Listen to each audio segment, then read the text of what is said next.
Olá a todos, sejam bem-vindos a mais uma edição da Ciência Infinita. E hoje eu hei de falar da foto mais inteligente da história da humanidade, esta foto, entendeu? Esta foto. As pessoas consideram a foto mais inteligente porque agrupa vários cientistas no mesmo lugar. Mas eu considero esta foto como Matrix. Se nós estamos numa simulação, então esta é a falha na Matrix, porque acredito que dificilmente hoje, ou amanhã, ou futuramente, possamos ter agrupamento de cientistas para discutirem conhecimento que realmente vão mudar a forma como conseguimos ver o nosso mundo físico, até o nosso mundo metafísico, porque aqui temos alguns cientistas que estudaram a mecânica quântica ou física quântica, e física quântica é a física subatômica e difícil de compreender, mas dá-nos algumas pistas sobre o nosso mundo metafísico, entendeu? Né? Agora, onde que esses cientistas estão? Esses cientistas estão em 1927 em Bruxelas, na Bélgica, e numa conferência chamada Conferência de Solvay Conference, onde eles se encontram de 2 em 2 anos, 3 em 3 anos, agora parece que mudou de 2 em 2 anos, se encontram vários cientistas do mundo para discutirem ciência, e cada edição da conferência temos um tema, e nesta edição aqui, que foi a décima primeira edição, o tema foi sobre elétrons e fótons. Por isso temos nosso pai grande, o Albert Einstein, entendeu? Yeah. Então o que eu ia fazer aqui é de dar a descrição dos trabalhos que cada cientista fez, estava presente aqui, e qual é o impacto disso no nosso dia a dia hoje. E o que nós podemos ver a olho nu, que isto derivou do cientista que está aqui nesta imagem, entendeu? E vamos a isso. Bom, o primeiro cientista eu hei de ler, porque é muita informação de facto. O primeiro cientista que nós temos é o Peter Debye, entendeu? O Peter Debye nasceu em 1884, na Holanda, teve a formação em Física e Matemática Experimental. Ele estudou a termodinâmica e a física do estado sólido. É considerado o físico das pontes, porque ele ligava átomos, moléculas e sólidos e campos, entendeu? E este cientista está por detrás hoje daquilo que nós podemos saber, que nós podemos ver, que entra a ciência que ele investigou aqui, as micro-ondas, entendeu? Plasma de fusão, baterias e eletrolitos, sensores moleculares. Ele ganhou o Prêmio Nobel de Química em 1936 pelas suas contribuições à estrutura molecular através de estudos de momentos dipolares e difração de raios X e eletrões. É isto. Uma curiosidade sobre ele é que ele foi orientador indireto de Pauli e Bohr. Todos conhecem o Niels Bohr, que estudou profundamente o átomo. Okay? Trabalhou com Albert Einstein e é um dos cientistas que recusava associar, ou seja, dissociar a física da química. O que nós temos como visão hoje a visão moderna que nós temos de hoje sobre a interdisciplinaridade.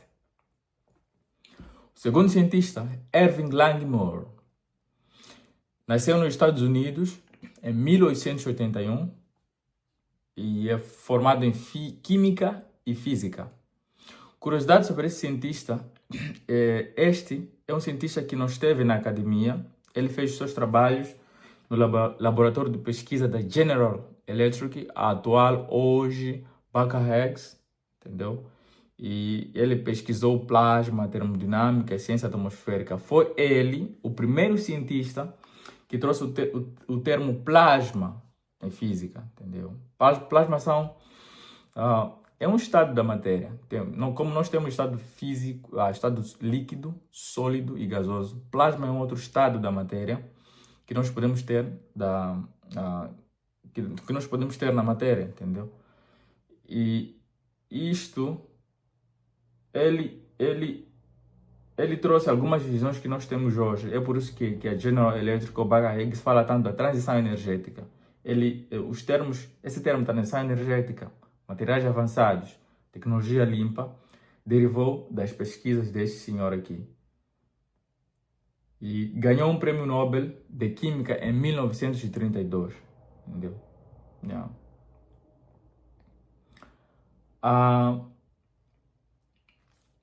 O terceiro cientista, Martin Knudsen, nasceu em 1871 na Dinamarca e foi o colega contemporâneo de Niels Bohr. Entendeu? E ele está por detrás da teoria cinética de gases, física do vácuo, instrumentação científica. Entendeu? Ele estudou, na verdade, o regime intermediário entre o contínuo e o molecular, onde a física clássica falha. Entenda isto. Onde a física clássica falha, ele estudou exatamente aí na transição do regime intermediário entre o contínuo e o molecular. Entendeu? O impacto que nós temos hoje daquilo que ele investigou ou estudou, podemos ver em satélites, exploração espacial, microchips, sensores de pressão, física de plasmas também, engenharia aeroespacial também. Então, se tu vires um foguete a ser lançado, um satélite a sobrevoar a órbita baixa, a órbita alta, é porque teve a mão deste cientista aqui, entendeu? E tem uma frase que o define. Quando o caminho livre médio se torna relevante, a matéria deixa de se comportar como um fluido. Entendeu? Então é isso. E o quarto cientista, Auguste Piccard, nasceu em 1884 na Suíça e teve a formação em física experimental. Teve também seu irmão gêmeo, também era físico, Jean-Félix Piccard. E este cientista aqui, o Piccard, foi o pioneiro da exploração estratosférica, abriu caminho para a exploração espacial, física atmosférica, raios cósmicos, exploração de ambientes extremos, instrumentação científica. Foi o primeiro cientista a alcançar a estratosfera em 1931. Isso a mais ou menos 15 a 16 mil quilômetros acima da Terra. Ele conseguiu fazer isso. Na altura era o recorde. E ele revolucionou bastante a aviação, a indústria da aviação, a indústria do foguete, a indústria espacial, a engenharia espacial e tudo isso, entendeu? Temos também o famoso Max Planck. Então, Max Planck é conhecido como o revolucionário da mecânica ou física quântica. E tem a nacionalidade alemã. Nasceu em 1858 e contribuiu para o avanço da física quântica. Então, o problema na física clássica não conseguia explicar a distribuição de energia na radiação emitida por um corpo negro, objeto ideal que absorve toda a radiação. As previsões levavam à catástrofe do ultravioleta, energia infinita em frequências altas. Então, o Max Planck trouxe a solução. E qual era a solução? Planck propôs que a energia não era emitida ou absorvida de forma contínua, mas em pacotes discretos e indivisíveis, que ele chamou de quanta, singular quantum, entendeu? Então ele trouxe a solução para esse problema, que ele chamou de quanto a absorção de energia de um corpo não é contínua. Absorve-se de forma descontínua e cada unidade de absorção dessa energia, segundo Max Planck, chamou isso de quantum, entendeu? Então, essa foi o que ele trabalhou. Ele trabalhou também na segunda lei da termodinâmica, trabalhou extremamente nisso e ganhou o prêmio Nobel em 1918, concedido em reconhecimento de serviços que prestou ao avanço da física através de sua descoberta do quanta de energia. Ou seja, energia é composta por quanta. Quanta é a unidade, é uma unidade da energia que pode ser transmitida ou absorvida por um corpo, entendeu? O sexto cientista, William Lawrence Bragg, ele é conhecido como o prodígio descobridor da linguagem dos cristais. Então, origem australiana, britânica, e nasceu em 1890, e ele trouxe a solução para o problema dos raios-x. Qual era o problema? O raio-x tinha sido descoberto por Rontgen em 1895, mas sua natureza, onda ou partícula, era debatida. Quando passavam por cristais, produzia padrões de difração integrantes. Como decifrar esses padrões para ver a estrutura atômica interna do cristal? Então, a solução que ele trouxe foi em 1912. Lawrence Bragg percebeu que os padrões de difração poderiam ser explicados de forma simples se os raios-x se comportassem como ondas sendo refletidas pelos planos de átomos dentro do cristal. A interferência construtiva, reforço das ondas, só ocorreria para ângulos específicos, entendeu? Até que ele desenvolveu fórmulas para tentar entender qual é o comportamento do raio-x quando os raios passam por cristais. Então ele conseguiu trazer a solução para isso e perceber o que acontece quando os raios passam por um cristal, qual é a quantidade da difração que ele existe, o ângulo de incidência e reflexão do raio-x e a distância entre os planos atômicos do cristal, entendeu? Então, ele desenvolveu uma equação que hoje chamamos a régua atômica, medindo o ângulo em que ocorre a difração e é conhecido lambda. Podemos calcular a distância d entre os átomos do cristal. É a chave para decifrar a estrutura da matéria. Este cientista ganhou o prêmio Nobel mais jovem da história. Esse é o prêmio Nobel que durou 95 a 99 anos. Ele tinha apenas 25 anos quando ganhou esse prêmio Nobel. Em 1915, junto com seu pai, William Henry Bragg. Entendeu? E a frase que eu resumi era a seguinte: o importante na ciência não é tanto obter novos fatos, mas descobrir novas maneiras de pensar sobre eles.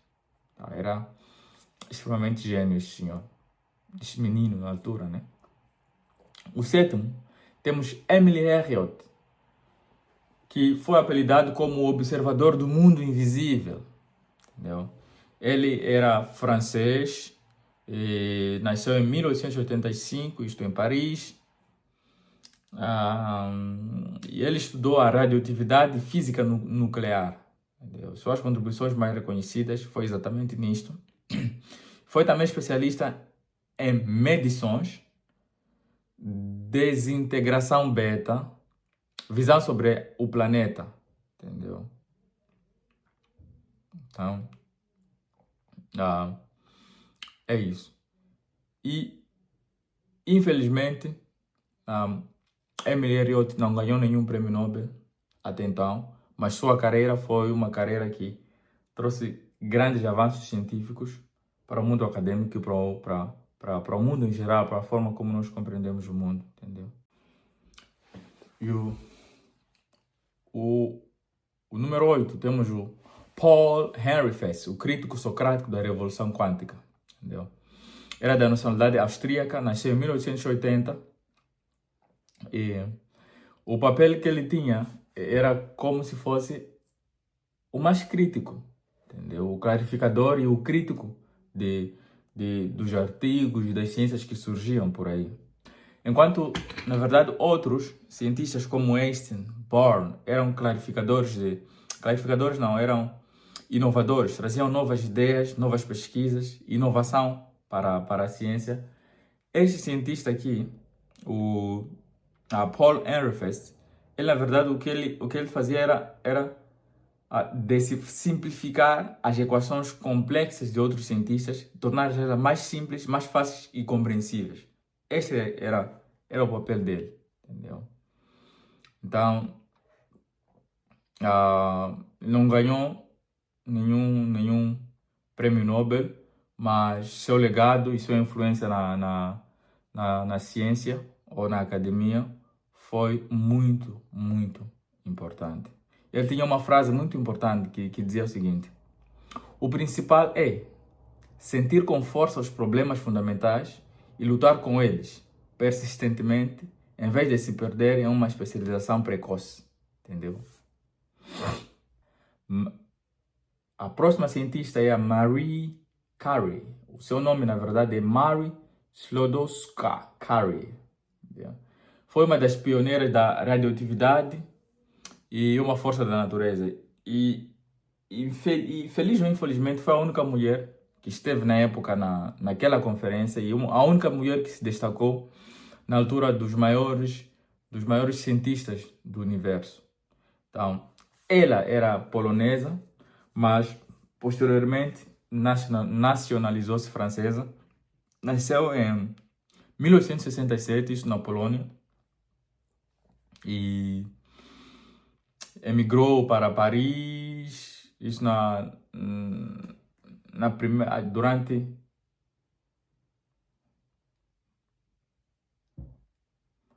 e ela teve grandes descobertas. Ela que descobriu a radioatividade, termo que ela cunhou, e inspirada pela descoberta de raios-x em 1895, e ela trabalhou bastante na radioatividade, entendeu? Então, se tu tens um rádio, consegues escutar um rádio, quando tens um rádio ou uma TV, por aí vai, foi ela que desenvolveu alguma parte dessa ciência, entendeu? Tem um fato muito importante que na Primeira Guerra Mundial, ela criou Petite Curie, ou pequenas Curies, petites, que é em francês, que são unidades móveis de raio-x, onde ela colocava aquelas unidades no corpo das pessoas para perceber se tinha algumas balas perdidas no seu corpo, ou alguns fragmentos, e conseguia detectar com esse Petite Curie. Ganhou o prêmio Nobel em 1903. Esse prêmio Nobel foi concedido também para Henry Becquerel. Então, e Pierre Curie, que foi seu esposo, e Marie Curie, entendeu? Também ganhou seu segundo prêmio Nobel, isso em 1911. E este prêmio, já em 1911, foi concedido somente a Marie Curie. O primeiro prêmio Nobel foi concedido a ela, seu esposo, e um outro cientista, Henry Becquerel. Entendeu? Ela tinha uma frase filosófica que é resumida da seguinte forma: na vida, nada deve ser temido, apenas compreendido. Agora é hora de entender mais para temer menos. Entendeu? O nosso próximo cientista apresenta aí nessa foto é o Hendrik Anton Lorentz, conhecido como o arquiteto da ponte para a física moderna. Então, era nacionalidade holandesa, nasceu em 1853 e contribuiu extremamente para a relatividade, a teoria da relatividade. Ele trabalhou com Albert Einstein, entendeu? Que a relatividade é conhecida como a nova física, entendeu? Também trabalhou na teoria do elétron e a transformação de Lorentz, a obra-prima clássica, Lorentz Transformation, para as pessoas que estão a fazer engenharia, ou estatística também, porque o estudo de população tem algumas equações de Lorentz que são usadas lá. Então, foi ele que desenvolveu essas fórmulas. Ganhou o Prêmio Nobel de Física em 1902. Foi ele que ganhou e Peter Zeeman, por causa do efeito Zeeman, entendeu? Então, o próximo cientista é o Donder, de nacionalidade belga, nasceu em 1972 e contribuiu bastante para a termodinâmica formal do processo fora do equilíbrio, entendeu? E, infelizmente, não recebeu nenhum prêmio Nobel. E o 15º cientista, o nosso último provavelmente, é Albert Einstein, né? Conhecido como o arquiteto do cosmos moderno, era de nacionalidade alemã. Isso nasceu em 1879 e em 1891 foi depois atribuída a nacionalidade suíça. Em 1940 a nacionalidade norte-americana, entendeu?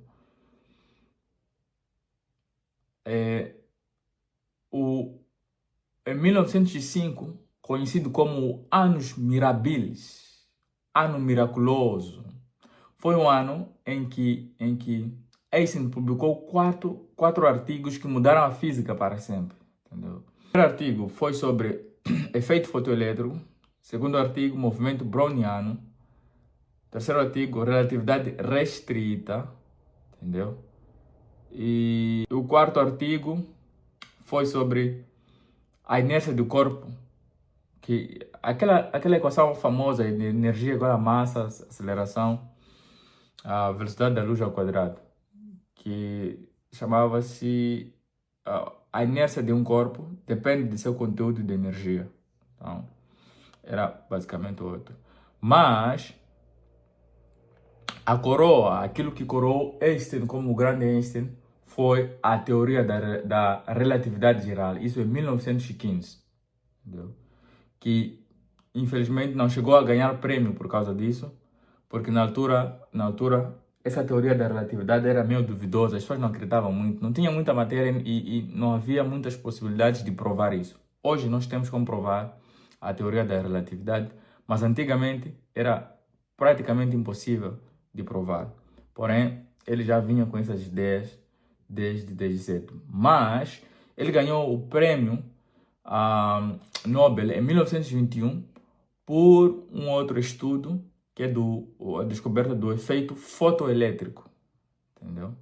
E sua tecnologia hoje em dia, a descoberta do fotoelétrico, hoje em dia nós usamos isso para a produção de energia nuclear, GPS, entendeu? GPS para localização e também sensores de luz, micro-ondas. Ele é que desenvolveu o laser, laser, stimulated emission, whatever, que usamos usamos esse conhecimento para micro-ondas, entendeu? Então, então é isso aí, família. Esta é a foto mais inteligente, como as pessoas dizem, mas eu chamo ela da foto que revelou a falha na Matrix, entendeu? Porque dificilmente isso vai acontecer de novo. Tudo aquilo que nós conhecemos como mundo hoje acontece por causa desses cientistas que estão aí nesta imagem. Então, leve seu tempo, se quiser estudar sobre isso, vai estudar e eu trarei mais ensinamentos ou mais conteúdos sobre cientistas e descobertas destes cientistas aqui. Até logo.